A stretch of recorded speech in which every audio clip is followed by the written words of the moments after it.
ભગવાન રામે કેવડું સાહસ કર્યું ખબર? જેના પિતા વાલીને મારીને ભગવાન આવ્યા હતા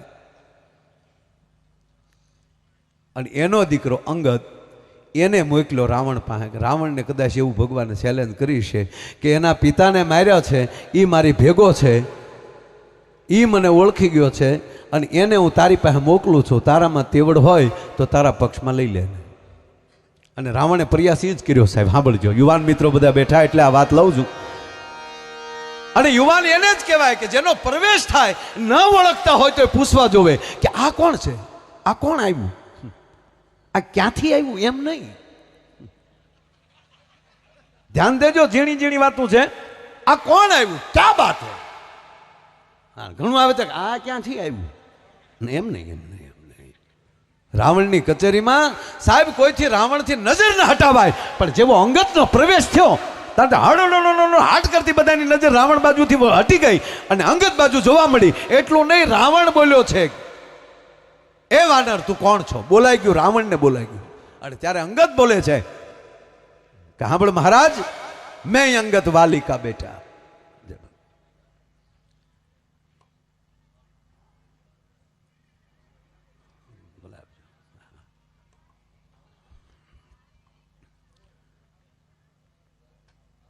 રાવણ પૂછે છે, હજી કોઈને નીકળવું હોય તો છે, ગેપ પીડ્યો છે ત્યાં નહીં, કોઈ વાત હાલતી હોય ને ત્યારે થોડુંક મને ડિસ્ટર્બ થાય. બાકી જોક કહેતા હોય ત્યારે તમે ગમે ત્યાં વયા જાઓ.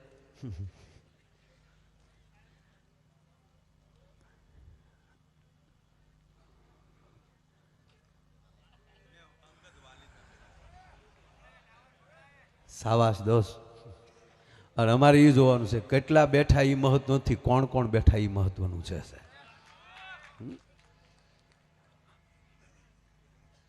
એક ભાઈ મને કે હમણાં માયાભાઈ તમારે કલાકારોનો રાફડો ફાટ્યો. મેં તો તારે રાફડો હેનો ફાડવો, એ કે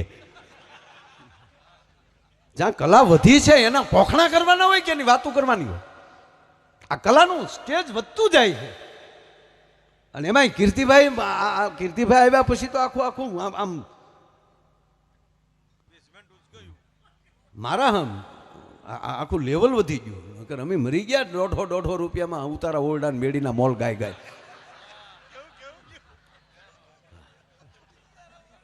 આ ખુશી કોની છે?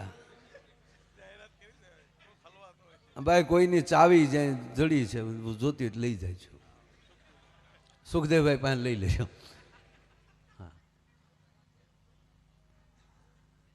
અંગતનો પ્રવેશ થયો છે.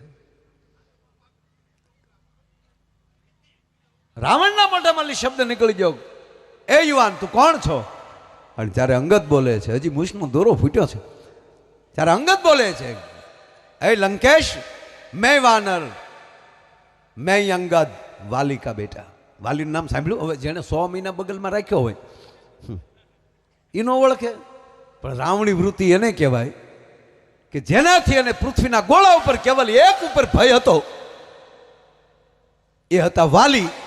અને વાલીને તો ભગવાન રામે વિદાય આપી દીધી. એટલે આને જે ભય હતો ને એ નીકળી ગયો કે હવે આ પૃથ્વીના ગોળા ઉપર મને મારે એવું છે કોણ? અને ત્યારે અંગત કહે છે કે હું એ વાલીનો દીકરો છું. મહારાજ તમે ક્યારે નામ સાંભળ્યું છે એનું? હા, એક હતો વાલી, મહાન હતો. તું એનો દીકરો છો? અહીંયા. હા મહારાજ, હું વાલીનો દીકરો છું. કોક દી રામાયણમાં ડોક્યું કરજો મારા બાપ. રાવણ બોલે છે, તારી જનેતાએ તારા કરતા પથ્થરને જન્મ આપ્યો તો સારું હતું. તારા પિતાને જેને મારી નાખ્યો એના ભેગો તું બેસી ગયો. હું અંગત તને કહું છું તું મારી ભેગો આવી જા અને આપણે બે એક થઈ અને પછી તારા બાપનું વેરવાળીએ. અને હવે અંગત બોલે છે કે મહારાજ માફ કરજો, વાલી મારા પિતા હતા, પણ મહારાજ આપણે સાંભળ્યું છે કે મરતા મરતા કોઈ માણસ ખોટું ન બોલે ને, કે ના કોઈ ન ખોટું બોલે. તો સાંભળજો મહારાજ, મરતા મરતા મારો બાપ એટલું બોલ્યો છો કે બેટા આખી દુનિયાને મૂકી દેજે, આ રામને ન મૂકતો. અને એ જ મારા પિતાને ભગવાન રામ એટલું બોલ્યા હતા કે વાલી માગી લે, શું આપું તને, કે તો અમર કરી દઉં. કે મારો બાપ તને મેળવવા માટે હજારો વર્ષ સુધી હિમાલયની કંડરોમાં તપ કરીએ છતાં તું ન મળે. આજે અમારી હામાં પ્રત્યક્ષ તમે ઊભા હો, તને જોતા જોતા મારી આંખ વિચાઈ જાય, આનાથી મોત બીજું કોને મળે? માટે મારે હવે અમર નથી થવું, પણ પ્રભુ હવે જો તમે મને માગવાનું કહેતા હો તો એટલું કહું છું કે મારા દીકરાને તમારી પાસે રાખજો. મરતા મરતા મારો હાથ રામના હાથમાં આપ્યો છે. અને ત્યારથી સાહેબ આપણે તે સ્કૂલમાં તે વાલી શબ્દ આવે છે. છોકરાને કોઈને એમ કહે ને જાઓ તમારા વાલીને બોલાવતા જો, એ વાલી એટલે શબ્દ આવ્યો કે જે બાપ રામના હાથમાં જેના સંતાનોના બાવડા હોપે ને એને વાલી કહેવાય, બાકી ગમે એને હોપી દે એને મવાલી કહેવાય સાહેબ. એને બદલે આપણા માવતર એવા ભાગશાળી છે કે માં મોગલના હાથમાં આપણા બાવડા હોપ્યા છે. બાપ માં મોગલના સાનિધ્યમાં આપણે રમીએ છીએ. અને ત્યારે અંગત એટલું કહે છે કે મહારાજ માફ કરજો, મારા પિતાએ જેમ કીધું છે કે પ્રભુ રામનું ચરણ છોડતો નહીં, એટલે મહારાજ માફ કરજો, પણ એટલું કહું કે મારા પિતા બહુ મહાન હતા, પણ લખણ તમારી જેવા હતા ને એટલે પ્રભુ રામે માર્યા. માટે હું તમને કહેવા આવ્યો છું કે એ એવા દયાના સાગર છે, તમે ક્ષમા માગી લેશો તો 110% તમને કહું કે પ્રભુ તમને ક્ષમા કરી દેશે. માટે મારું માનો અને આપ આ બધી જીદ મૂકી ગયો. અને રાવણ ખીજાણો છે, એ વાનર તું મને સલાહ દેવા માટે આવ્યો છો? સલાહ દેવા માટે નહીં, વિનંતી કરવા માટે આવ્યો છું મહારાજ. અને ત્યારે રાવણ ક્રોધિતથી કહે છે કે સાંભળી લે અંગત, તમે બધા આવ્યા છો, રીસ અને વાનર આવ્યા છો, એ તો અમારા લંકાના માણસોનો ખોરાક છો. મારી સામે લડેવા છો કોણ? રામના બાણની તાકાતની મને ખબર છે, પણ શક્તિનું અપહરણ મેં કર્યું છે, એટલે ભગવાન રામ પણ મારી સાથે લડીએ કેવી પરિસ્થિતિમાં છે નહીં. લક્ષ્મણ શેષ નારાયણ છે, પણ ભાઈની પરિસ્થિતિ આવી જોઈ અને એ પણ લડીએ કરવાના મૂડમાં નથી. બાકીને રહ્યા છો તમે બધા વાંદર, એ તો નદીના કાંઠાના ઝાડવા જેવા છો. જેમ નદીમાં ઘોડાપૂર આવે અને પછી કાંઠાના ઝાડવાથી હળું હાફ કરતા એમ કહેવાય દરિયા ભેગા થઈ જાય, એમ રાવણ રૂપી નદીમાં જેથી ક્રોધ રૂપી પૂર આવશે તેથી તમે બધા તણાઈ જવાના છો. એટલું કહીને રાવણ જો સાનો મનો રહી જાય તો આબરૂ રહી જાય. પણ આગળ વધ્યો કે હા અંગત એક કહું, તમારા જે ટીમ છે ને, તમારી જે આખી સેના છે ને, એમાં એક થોડોક મને મહાન લાગ્યું. કોણ મહારાજ? કે થોડાક દી પહેલા જે મારું ગામ હળગાવી ગયો ને, કોઈને હા ન લેવા દીધો. ખરેખર જ્યારે અશોક વાટિકા જ્યારે હનુમાનજી ઉજળ કરતા હતા ને, કારણ કે માં જાનકીને કીધું કે માં હવે હું એક તો હું દરિયો કૂદીને આવ્યો છું, અને પાછા રસ્તામાં જેટલા હામા મળ્યા ને એ મને ખાવાવાળા જ હામા મળ્યા, મને ખવડાવે એવો કોઈ મળ્યો નહીં. પણ તું માં છો એટલે માં હું તને એટલું કહું, મને હવે ભૂખ લાગી છે, મને કંઈક ખાવાનો બંદોબસ્ત કરી ગયો ને. અરે કે બેટા અહીંયા લંકામાં ક્યારે હું નીકળે કંઈ નક્કી નહીં, આમાં ખેના ઝાડવા છીએ મને ખબર નથી, પણ આ અશોક વાટિકામાં તને એક વિનંતી કરીને કહું, નીચે પીડ્યા હોય ને એ ફળ ખાજે, પાકલ હોય ને એ ફળ ખાજે, જોઈને ખાજે. હવે અંદર અહીંયા બગીચા માટે મારવા ગયા ને એટલે સ્વચ્છતા અભિયાન પૂરું હાલતું હતું લંકામાં. પાંદડું હેઠું ન પીડ્યું હોય એમાં ફળ ક્યાંથી પીડ્યું હોય? હનુમાનજી કે માએ કરી ભાઈ હો, આમાં હેઠે ક્યાંય પડેલું નથી, પણ કે કાંઈ વાંધો નહીં, આપણે હેઠે પડે એ જ ખાવાને. એટલે થળિયા માલી હલાવે. હવે હનુમાનજી જે ઝાડને થળિયા માલી હલાવી મૂળિયા રહ્યા એના, અને ઝાડને ઊંધા માથે કરે ને ખખેરીને પાછું ખોડી દે. અને આ તોફાન બધું જોયું એટલે માણસોએ રાવણને કચેરીમાં જઈને કીધું કે મહારાજ એક કોઈક વાનર આવ્યો છે ને એક એક ઝાડને ખખેરીને ઊંધું કરીને પછી ફળ ખાય છે. અને ફોજ મોકલી, જેમ ઝાડવાને ખખેરતા થાય એમ આવડાને ખખેર્યા. પાછા હનુમાનજી એને પાછા મારે તો ખરા, પણ કોઈ જવા ન દે, બધા એમ ક્યાંય બેસી જવા અહીંયા. અને એ પોતે ખાય અને આવડાને શું કહે, તમે ધૂન ચાલુ કરો. હવે એની પેઢીમાં કોઈ રામ ધૂન નહોતી ગાઈ ને, એ હનુમાનજી ધૂન ગાય, બોલો શ્રી રામ જય જય. તો ઓલા રાક્ષસો બધા છે આમ, અને હનુમાનજી બેઠા બેઠા ફળ ખાય બેઠા બેઠા.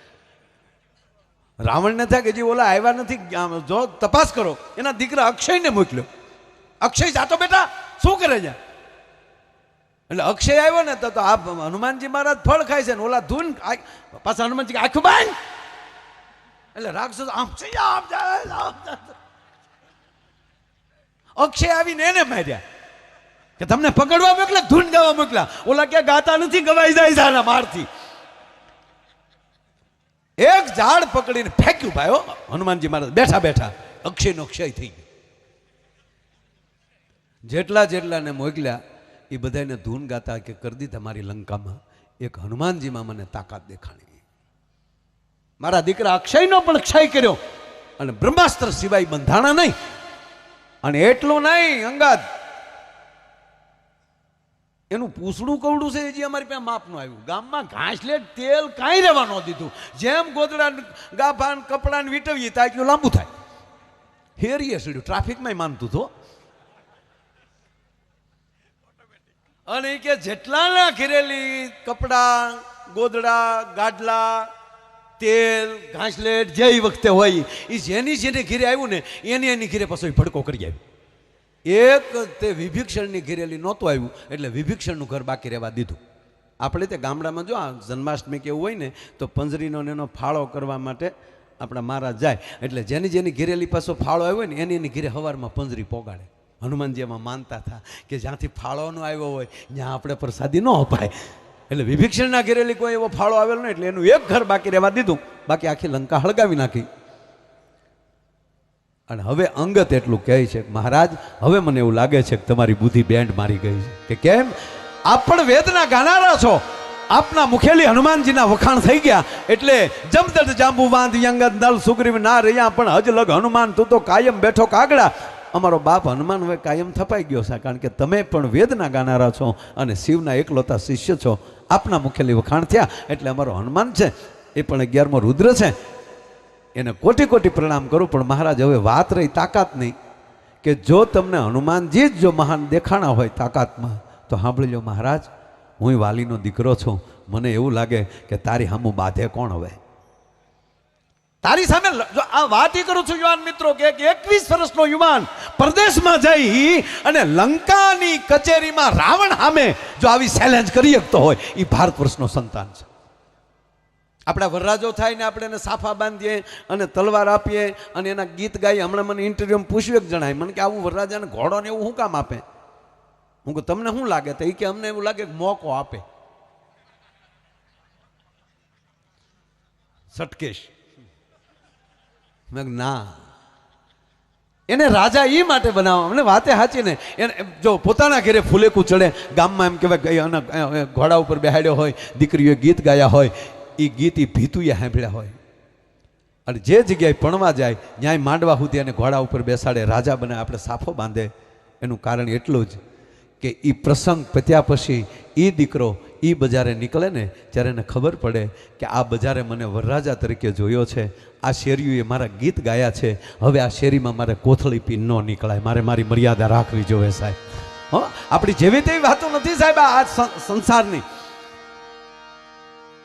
અંગતે કીધું તારી હારે બાધે કોણ? હવે સાંભળી લે રાવણ તારી કચેરીમાં આ વાલીનો દીકરો પગ મૂકે છે અને આ પગ જો તારી કચેરી માલી કોઈ તલભાર ઊંચો કરી લે તો સોગંદ રામના માં જાનકીને મૂકીને અમે હાલતા થઈ જાઉં એમ કરી અને જય શ્રી રામ કરી અને આમ હાથ ફસાડ્યો. એ હાથ ફસાડ્યો ને અંગતે ધરતી ઉપર તો રાવણ સિંહાસન પડી ગયો. પડી તો ગયો પણ માથા મળી દહે મુંગટ હેઠા પડી ગયા. અને એ મુંગટ લેવા અંગતે દોડ દીધી રાવણે દોડ દીધી. અંગતના હાથમાં 4 મુંગટ આવ્યા એક હાથમાં 2. રાવણને 10 ભૂજા હતી ને તોય સહજ આવ્યા હાથમાં. અને એટલું નહીં એમ વાંકા ઊભા મંગતે ખા કર્યા 2 મુંગટના 4 મુંગટના. આપણે નથી સારો ખેલાડી હોય સારો ફિલ્ડર હોય તો એ દડો હજી આમ ઊંચો ન થાય ને એ પહેલાંમાં ઊભો ન થાય એ પહેલાં એને ઘા કરી દીધો એની સ્ટમ્પમાં દડી ગયો. એમાં 4 મુંગટનો જ્યાં ઘા કર્યો અને એ મુંગટ ક્યાં ગયા? ભગવાન રામ જ્યાં સેના લઈને બેઠા હતા ને ત્યાં સસડાટી કરતા 4 મુંગટ આવતા હતા તો વાનરો ઉભડક થઈ ગયા હતા કે આ શું આવે? રામે કીધું ધીરા એ મારા અંગતનું પરાક્રમ હાલ્યું આવે છે. હજી યુદ્ધ પહેલા જો રાવણના મુંગટ માથામાં લઈ શકતો હોય એ લંકાને જીતવામાં વાર ન લગાડે. અને એટલું નહીં પછી પગ મૂક્યો અંગતે અને એક પછી એક લંકાનો યોદ્ધા ઊભા થયા. તલભાર અંગતનો પગ કોઈ ઊંચો ન કરી શક્યો. છેલ્લે રાવણ ઊભો થયો અને રાવણ જાય એમ કહેવાય કે અંગતના પગ પાસે આવવા જાય અને ત્યારે અંગત એટલું કહે છે કે મહારાજ આપ મહાન છો. આપ મને પગે લાગે એ સારું ન લાગે. એની કરતાં મારો પગ પકડો. એની કરતાં પ્રભુ રામનો પગ પકડી લો ને તમારું કલ્યાણે થઈ જાય ને લંકા બચી જાય. અને ન્યાલી જ્યારે અંગત પાછા ફર્યા એ લંકાની કચેરીમાંથી પાછા ફર્યા અને બહાર આવ્યા એટલે એને પ્રશ્ન પૂછવામાં આવ્યો કે હે અંગત તમારો પગ જો કોઈ ઊંચો ન કરી શક્યો કે તમે રાવણને ન મારી શકો? કે એક પાટું એ માર નાખો. એક પાટું મારું ને તો અમૃતનો કુંભ ગમદીને બહાર નીકળી જાય. અને હવે અંગતને કહે છે તો તમે માર્યો કેમ ને? કરે પણ મારી દે કહું, કારણ કે હું 6 મહિનાનો હતો. અંગત કહે છે કે હું 6 મહિનાનો હતો ને ઘોડિયામાં હિચકતો ને તેથી મારા બાપે ઘૂઘરો કરીને રાવણને ઘોડીએ બાંધ્યો હતો. અને તેથી હું 6 મહિનાનો હતો ને તેથી હું તો ઠપાટું મારતો હતો. હવે તો 21 વર્ષનો થઈ ગયો, એક પાટું એ મારી નાખું. તાક તો તે માર્યા કેમ નહીં? તાકે પ્રભુ રામે કીધું છે કે મનાવા જાજે. અને ત્રીજી વાત, જેને મારવા માટે મારો બાપ જે અયોધ્યાથી ધક્કો ખાધો છે એ મારા પ્રભુ રામનું મારા માધ્યમ ન ઘટાડે, એનું માધ્યમ વધારવા માટે હું હારે આવ્યો છું. કહેવાનો અર્થ, આ વસ્તુ જો જેનામાં આવી જતી હોય એ કોણ આપે છે? તો એ બેઠી શક્તિ આપે છે. લંકાના મેદાનમાં તે પ્રભુ રામ શક્તિની ઉપાસના કરતા હોય. અને કહેવાય જો કુરુક્ષેત્રના મેદાનમાં ભગવાન કૃષ્ણ અર્જુનને એમ કહેતા કે અર્જુન, કાલ ભીષ્મ આવે છે, હવે તું શક્તિની આરાધના કરી લે, અને શક્તિ જો ભેગી બેસે ને તો જ તું વિજય કરી શકીશ, નકર ન કરી શકીશ. મારો કહેવાનો અર્થ સાહેબ, આ દરેક યુવાનોને પગે લાગીને કહો, હવે જાગી તો ગયેલા જ છે, પણ હવે ઘરે ઘરે જાગરણ કરાવીએ, ઘરે ઘરે ધર્મનો ફેલાવો કરાવીએ, રામ અને કૃષ્ણને આવી શક્તિની વાતો કરીએ. આપણે છીએ બધાય, પણ હવારમાં જાગીને કોઈ આપણે માતાજીને ધૂપ દીવો કરીને પછી બહાર જાય એવા કેટલાક છીએ આપણે. એ સંખ્યા જો વધી જાય તો મને નથી લાગતું કે હિન્દુસ્તાનનો કોઈ વાળ વાંકો કરી શકે. આજ બાંગ્લાદેશથી લઈને અહીંયા સુધી તમે આવો તો આવી પરિસ્થિતિ થતી જાય. અને શક્તિ ક્યારે આવશે? તમે સંપૂર્ણ શક્તિને અર્પણ થઈ જાઓ. કારણ કે જેમ માં મોગલ છે ને, તો એવી જ આપણી માં ભારતી છે. માવું તે છે ને રાષ્ટ્ર માટે લડ્યું છે. આ દેશની સામે જેણે નજરું કરી છે ને એની માટે માં ભગવતીઓએ ત્રિશુલ લીધા છે. અને એ માં ભગવતીઓના હું તમે સોરું હોય તો મારે તમારે તે એ જ રીતે. અને હકીકત કહું સાહેબ, 18 વરણ એક થાવ, જ્ઞાતિ વાતી મૂકો, 18 વરણ એક થાવ. હા, દરેક સમાજની એક આ ચારણ સમાજ છે સાહેબ, તો એ શું છે? એ શક્તિનો આરાધક છે. માને જ્યારે ઉતરવું હોય ને, હું ઘણીવાર બોલ્યો છું, ઇન્ટરવ્યુમાં પણ બોલ્યો છું કે ભગવતીએ માં ખોડિયારે 1800 પાદર આપ્યા. તમે યાદ કરી લ્યો સાહેબ, બિકાનેરથી ચાલુ કરો, માં કરણીથી કાંઈ હોનબાઈમાં સુધી વ્યાવો, જેની 2 દી પહેલાં જ હવે આવી રહ્યું છે સોનલ બીચ, એની પણ આખી દુનિયાને આવેલી એડવાન્સમાં સોનલ બીચની હું વધાઈ આપું છું. આ ભગવતીએ જે માગ્યું એ આપ્યું છે. ત્યારે એને કીધું તો ચારણોએ શું આપ્યું છે? ત્યારે મેં ઇન્ટરવ્યુમાં કીધું હતું કે ચારણોએ કાંઈ લીધું નથી, પણ એણે શક્તિની આરાધના કરીને એટલું કીધું કે માં, તારે જ્યારે ધરતી ઉપર આવવું હોય ને ત્યારે અમારું ખોળિયું ખોરડું આપશું, તું વિયાવજે ભગવતી. અમે એવું જ સાધના કરશું કે જેથી કરીને તું અવતરી શકે. અને વાત તો સાચી ને બાપ, આપણે પ્લેન ઉતારવું હોય તો રનવે તો જોવે જ ને. હા, ઇમરજન્સી તમે પછી ગમે ત્યાં ખેતરમાં ઉતારી ગયો પણ પછી ત્યાં ઉડે નહીં. ખોરડું અને ખોળિયું જ્યારે 2 સ્વચ્છ થાય, 2 ચોખ્ખું થાય, ત્યારે જ ભગવતીની આરાધના થતી હોય. એમ અહીંયા એટલા બધા કલાકારો છે, એટલે મારે કંઈ વધારે સમય નથી લેવો, કારણ કે 2:30 વાગ્યા છે ને, હજી બધા બાકી છે. નહીંતર મને તે અંદરથી ઉલાળા સડે છે.